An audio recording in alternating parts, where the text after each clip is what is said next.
Hi and welcome to the Help Guy. Today I'll be teaching you how you can protect your spreadsheet file. So this is very easy, and if ever you want to set up a password for your spreadsheet file, we will also be discussing that. But for now, I'll be teaching you how you can protect your sheets and your tabs as well. So let's open up our spreadsheet. So let's name this file protected file.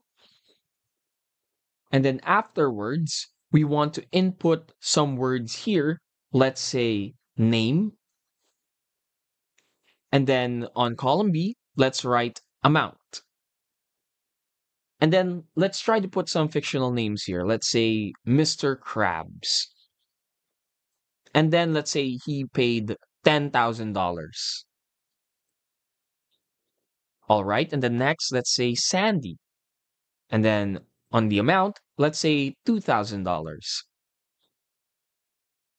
So now these are our protected files. As you can see, these are all important files that includes monetary or money. So what we want is to protect our file. So we'll just go to data, click on protect sheets and ranges, click on add sheets, enter a description. So let's say important.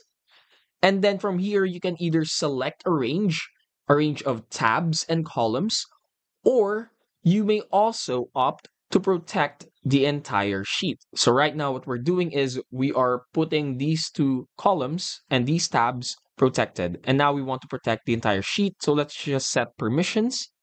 We can restrict who can edit, and we can also show a warning when someone else edits this range. Now we can either allow it to be only customed by other people, or we can customize it on our own and not let anyone else touch the file. And that's basically it for this tutorial.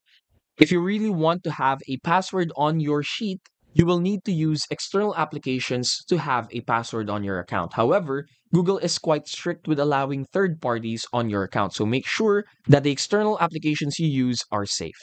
That's it for today's video. Thanks for watching.